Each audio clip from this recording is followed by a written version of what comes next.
disposición para responder a las preguntas que quieran formularles sobre este tema. Aparte de la nota de prensa, les hemos entregado una tabla con datos comparativos desde el año 2006, que es justo el año anterior al cambio de sistema. Hay un pequeño error, no en los números, pero sí para que lo tengan en cuenta. La segunda tabla no es porcentaje declarante, sino porcentaje de declaraciones. En la segunda tabla es porcentaje de declaraciones. ¿Hay alguna palabra pedida? Comenzamos. Identifican. Aquí en primera fila, Jesús Bastante. Sí, hola, buenos días y felicidades por los datos. Una pregunta que siempre hacemos. ¿Se sabe, se conoce o se va a conocer el porcentaje de entre los que marcan la X? ¿Qué porcentaje son de los que marcan las dos X, solo marcan la Iglesia y demás? Pues la realidad, buenos días a todos, la realidad es que la agencia tributaria y, vamos, en este caso Hacienda, nos da información sobre las personas que han marcado la casilla a favor de la Iglesia Católica, sin distinguir en los casos en que lo han marcado solo o conjuntamente. Realmente, al tratarse de declaraciones, de asignaciones totalmente independientes, a nosotros ese dato, sinceramente, nos resulta irrelevante, porque a nosotros lo que nos interesa, hombre, ojalá haya mayor sensibilización por ambas asignaciones, pero sinceramente son asignaciones independientes. Pero compatibles. Pero totalmente compatibles, y por tanto eso no quita para que las personas que asignen a favor de la Iglesia Católica lo puedan asignar también a favor de fines sociales, sin que ello suponga una merma de los rendimientos que puedan recibir ambas asignaciones. No por el hecho de marcar las dos, la Iglesia va a recibir menos. Por eso a nosotros nos parece perfectamente legítimo y beneficioso el que aquellas personas que así lo estimen oportuno marquen las dos asignaciones. José Manuel Vidal.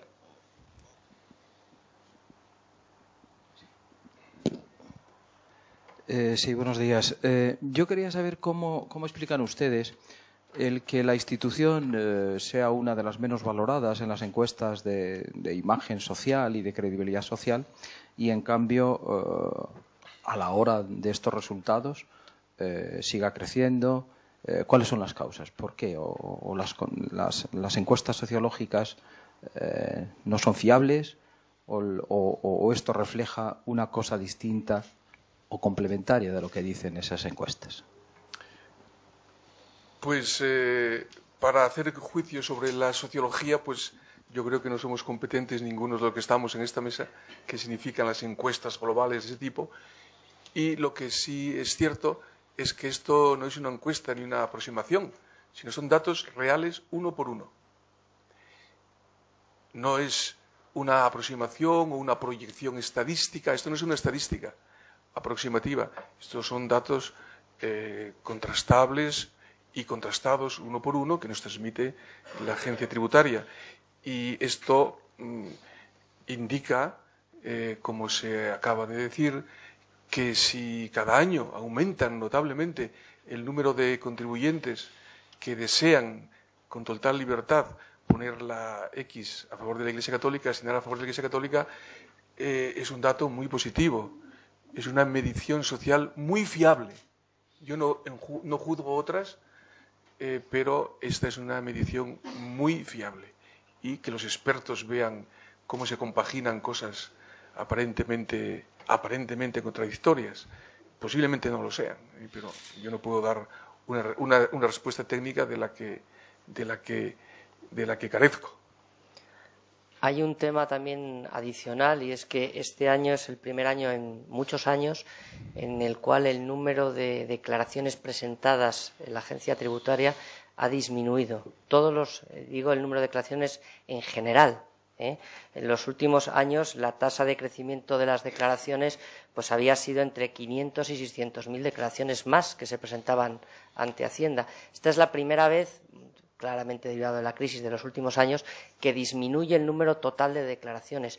En un contexto de disminución total de declaraciones, muchas personas que antes asignaban a favor de la Iglesia Católica, este año no han asignado porque no han hecho la declaración de la renta. Tengan ustedes en cuenta que, según los datos de la agencia tributaria, no me los invento yo, son del informe anual, hay más de 6,5 millones de personas que tienen rendimientos sujetos a retención y, por tanto, a renta, que no hacen declaración de la renta. Probablemente este año habrán aumentado. En ese contexto de disminución del número de declaraciones, que en términos globales y absolutos se han incrementado en 65.000 las declaraciones a favor de la Iglesia Católica, nosotros, por supuesto, tenemos que darlo con una valoración bastante positiva. Ricardo Benjumea, Alfa y Omega. Ricardo, por favor, el micrófono.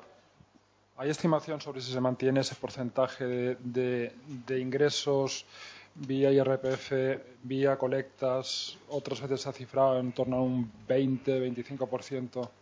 Sí, yo vuelvo a insistir en algo que ya hemos comentado y que se decía también en la nota. Los ingresos por la asignación tributaria que se reparten en el Fondo Común Interdiocesano suponen una parte pequeña de los ingresos totales necesarios para que la actividad diocesana y parroquial pueda llevarse a cabo. Siempre hemos hablado de en torno al 20, el 25%, pero es que es muy heterogéneo según las diócesis. Las diócesis más pequeñas, las más rurales, las más pobres, dependen en muchos casos por encima del 40 y del 45% de este dinero. Las diócesis pues más populosas, con mayor número de gente, con más posibilidades de captación de ingresos, la tasa de dependencia, por decirlo así, de la asignación tributaria es muy inferior, en algunos casos por debajo del 10%. Hay un mecanismo de solidaridad por el cual los contribuyentes, voy a poner un ejemplo de Madrid o de Barcelona, están sin duda alguna colaborando a través del Fondo Común Interdiocesano para que diócesis más rurales, más pequeñas, pues se puedan sostener. Eso está funcionando así. Y el equilibrio general, de todas formas, quiero decirles que, como todos los años, en el mes de mayo-junio presentaremos la memoria anual de actividades y ahí yo creo que este año sí podremos dar algunos datos más de cómo están evolucionando otras fuentes de financiación de la Iglesia diocesana. Yo creo que para el mes de mayo-junio tendremos esos datos. ¿Alguna pregunta más?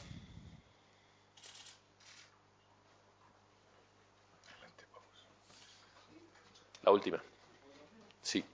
Quería saber en qué medida creen ustedes que ha influido la campaña, las campañas de publicidad de estos últimos años, cómo se ha traducido, en qué medida ha influido, qué porcentaje de éxito de todo esto se le puede asignar a las campañas publicitarias de estos últimos años.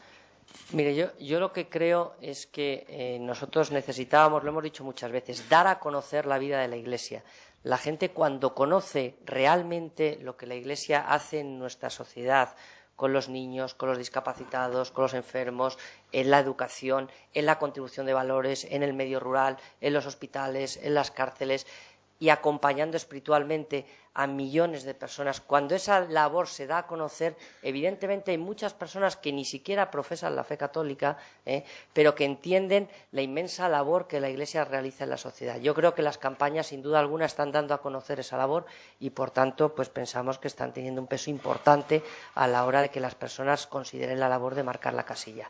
No nos podemos quedar dormidos, tenemos que seguir trabajando, tenemos que seguir dando a conocer lo que es la vida de la Iglesia y, por tanto, apelando a la generosidad de todos los contribuyentes y, por supuesto, especialmente de los católicos y de aquellos que valoran la labor de la Iglesia para que sigan colaborando, para que la Iglesia pueda seguir devolviendo a la sociedad todo lo que hace.